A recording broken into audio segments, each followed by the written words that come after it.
नमस्कार, मी पंजाब डक। आज आहे 29 मे 2025 आणि मी आता आहे माझ्या गावाजवळ आणि आमच्या गावाजवळ बघा कसा पाऊस पडलेला आहे। म्हणजे जवळपास 250 मिलीमीटर पावसाची आतापर्यंत नोंद झाली। इतका पाऊस म्हणजे पावसात दरवर्षी पावसाचा अर्धा पडतो आणि या ठिकाणी पाहू शकता म्हणजे वापसा होणं तर शक्यच नाही। आणि या ठिकाणी आपल्या महाराष्ट्राच्या शेतकऱ्याला एक आनंदाची बातमी देणार आहे, कारण की इतका पाऊस पडायला मग हे बंद कधी होणार आहे। तर राज्यातल्या शेतकऱ्याला सांगू इच्छितो, आज आहे 29 मे 2025, आणखी 30 तारखेपर्यंत राज्यात भाग बदलत पाऊस पडणार आहे। पण सर्वांसाठी आनंदाची बातमी, 31 मे पासून ते 5 जून पर्यंत जेथं शेत तयार असेल तुम्ही लागवडी करू शकता, पेरणी करायची करू शकता। त्याच्यानंतर राज्यामध्ये 7 तारखेपासून परत राज्यात पावसाला सुरुवात होणार आहे, म्हणून हे अंदाज लक्षात घ्या। 7 जूनला परत वाढणार आहे, 8ला त्याच्यापेक्षा वाढत आहे, 9, 10, 11 असं वाढत जाणार आहे, म्हणून हे अंदाज लक्षात घ्यायचा।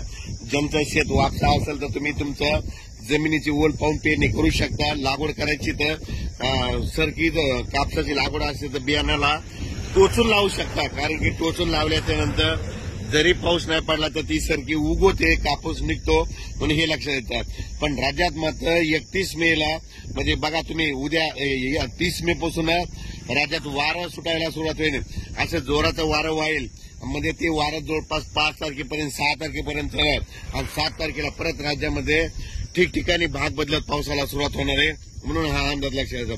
सांगायचं झालं तर तो पाऊस पूर्व विदर्भ, पश्चिमी विदर्भ, मराठवाडा, पश्चिम महाराष्ट्र या ठिकाणी जरा जास्त प्रमाणावर आहे, म्हणून हे अंदाज लक्षात येतात। उत्तर महाराष्ट्रात देखील पाऊस राहणार आहे, म्हणून हे देखील लक्षात येतं। पण सांगायचं झालं तर म्हणजे 31 मे पासून ते कंप्लीट 6 जून पर्यंत हवामान कोरडं राहणार आहे, सूर्यदर्शन करणार आहे, म्हणून हे देखील सर्वांना लक्षात येतं। अचानक वातावरण बदल झाला तर लगेच उद्या एक मेसेज दिला जाईल, पण राज्यात मात्र 31 मे पासून ते 6 जून पर्यंत हवामान कोरडं राहणार आहे, म्हणून हा अंदाज लक्षात घ्यायचा। शेत दुरुस्त असेल तर तुम्ही तुमच्या जमिनीची ओल पहा, पेरणी होत असेल तर पेरा, म्हणजे मूग पेरायला जमतं, उडीद देखील पेरायला जमतं। मूग पेरल्यानंतर उगवतं, उडीद निघतो। फक्त सोयाबीन पेरल्याच्या नंतर काय होतं, त्याला एखादा शिक्का पाऊसच लागतो। आणि कापूस लागवड करायची असली तर काय करा, असं टोचून बी लावा। टोचून बी लावल्याच्या नंतर पाऊस जरी नाही पडला तर ते कापूस निघतो, म्हणून हे लक्षात येतं। अचानक वातावरण बदल झालं तर उद्या लगेच एक मेसेज दिला जाईल। धन्यवाद।